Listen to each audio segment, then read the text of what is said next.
ہم جب کسی شخص کی تعزیت کرنے جاتے ہیں تو فاتحہ پڑھی جاتی ہے قرآن و حدیث کی روشنی میں۔ اس پہ میری ویڈیو ریکارڈ ہے، ایصال ثواب کے 10 طریقے، لاکھوں لوگوں نے دیکھی ہے، اس سے پہلے بھی ایصال ثواب کے اوپر میری ڈیٹیل ویڈیو ریکارڈ ہے۔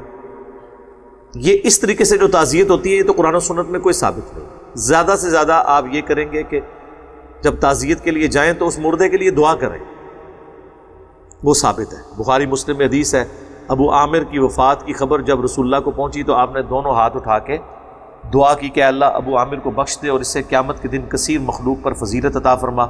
صحابہ کہتے ہیں ہم نے حضور کی بغلوں کی سفیدی بھی دیکھی کیونکہ آپ نے تہمد اور چادر لی ہوئی تھی، کرتا نہ پہنا ہو، اوپر بھی چادر ہو، احرام کی طرح حضور کا عمومی لباس تھا صلی اللہ علیہ وآلہ وسلم۔ تو قبر پہ جا کے بھی دعا ہو سکتی ہے، جس طرح بخاری مسلم میں آتا ہے کہ ایک حبشی عورت جو مسجد نبوی کی صفائی کرتی تھی فوت ہو گئی، تو صحابہ نے حضور کو نہیں بتایا، 3-4 دن گزرے تو آپ نے پوچھا کہ وہ عورت مجھے نظر نہیں آ رہی، تو کہا یا رسول اللہ وہ تو فوت ہو گئی تھی، ہم نے اسے دفنا دیا، آپ کے آرام میں خلل سمجھا کہ آپ کو اٹھائیں۔ آپ فرمایا مجھے بتانا چاہیے تھا، مجھے اس کی قبر پہ لے چلو۔ آپ قبر پہ گئے، قبر پہ جا کے اس کا جنازہ پڑھا، حالانکہ جنازہ صحابہ پڑھ چکے تھے لیکن آپ نے دوبارہ پڑھا۔ مسلم شریف کے الفاظ ہیں، بخاری میں بھی ہے، مسلم میں تفصیل کے ساتھ ہے، جب آپ واپس لوٹے آپ نے فرمایا یہ قبریں اندھیروں میں ڈوبی ہوئی تھی، میرے جنازہ پڑھنے کی برکت سے اللہ نے انہیں نور سے بھر دیا۔ وہ کافروں کی قبریں نہیں تھیں، مسلمانوں کی قبریں تھیں، کیونکہ کافر کو تو مرنے کے بعد نبی کے ذریعے بھی نفع نہیں پہنچ سکتا، کیونکہ اس کے لیے تو نفع ہے ہی نہیں آخرت کی زندگی میں۔ تو اس سے بھی پتہ چل گیا کہ آپ قبرستان پہ جا کے جنازہ بھی پڑھ سکتے ہیں کسی بندے کی تعزیت کے لیے اگر آپ بعد میں پہنچیں، اگرچہ اس کا جنازہ ہوا ہو۔ بخاری مسلم میں آتا ہے کہ شہدائے احد کے اوپر حضور نے 8 سال کے بعد غزوہ احد کے میدان میں جا کے دوبارہ نماز جنازہ ان کے لیے پڑھی۔ تو یہ بھی دعا کی ایک شکل ہے۔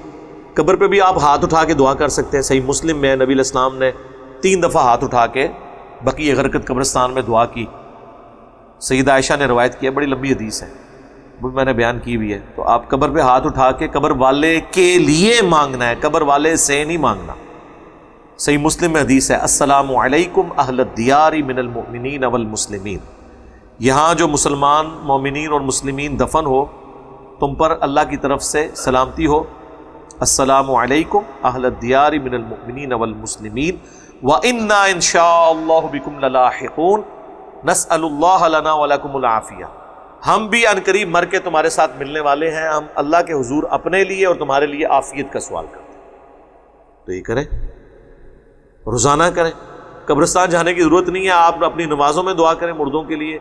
بخاری مسلم میں حدیث ہے جب تم تشہد میں بیٹھو درود شریف کے بعد جو چاہو اپنے رب سے مانگو۔ تو یہ میت والی دعا مانگا کریں، اللہم اغفر لحینا و میتنا، اس میں اپنے لیے دعا ہے، اللہم من احییتہ منا فاحیہ علی الاسلام ومن توفیتہ منا فتوفہ علی الایمان۔ مردوں کے لیے دعا، یہ مردوں کا حق ہے۔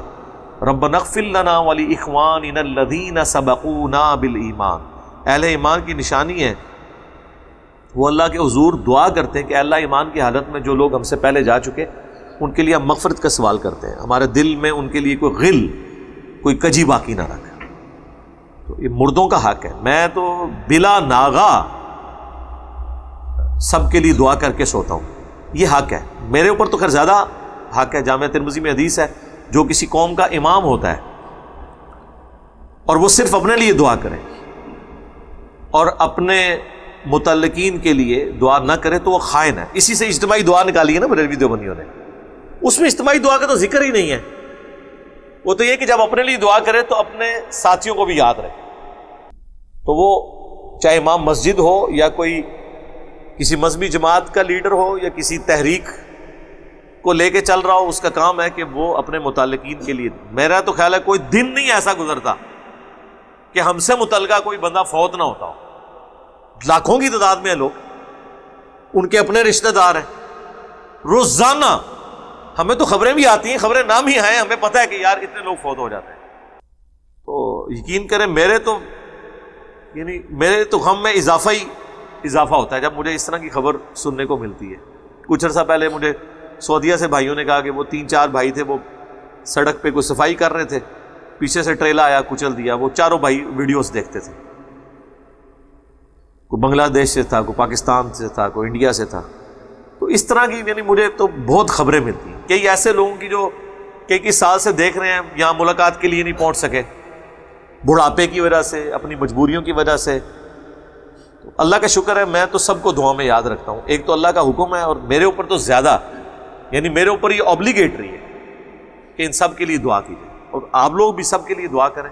صحیح مسلم میں حدیث ہے، جو شخص اپنے بھائی کی غیر موجودگی میں اس کے لیے دعا کرتا ہے، اللہ تعالیٰ ایک فرشتہ مقرر کر دیتا ہے اس کے ساتھ، جو اس کی دعا پہ آمین بھی کہتا ہے اور کہتا ہے یا اللہ جو کچھ اپنے بھائی کے لیے مانگ رہا ہے اس کے حق میں بھی قبول کر لیں. جب آپ کسی کے لیے دعا کر رہے ہوتے ہیں تو وہ آپ اپنے لیے دعا کر رہے ہوتے ہیں، اللہ کا حکم بھی پورا کر رہے ہوتے ہیں. ربنا اغفر لنا ولاخواننا الذین سبقونا بالایمان. اور آپ اپنے لیے بھی دعا کا حصہ ہوتا ہے فرشتہ جو مقرر ہوا ہوتا ہے. اور نبی علیہ السلام کی مبارک سنت ہے، آپ اپنی امت کے لیے دعا کرتے تھے، روزانہ کرتے تھے.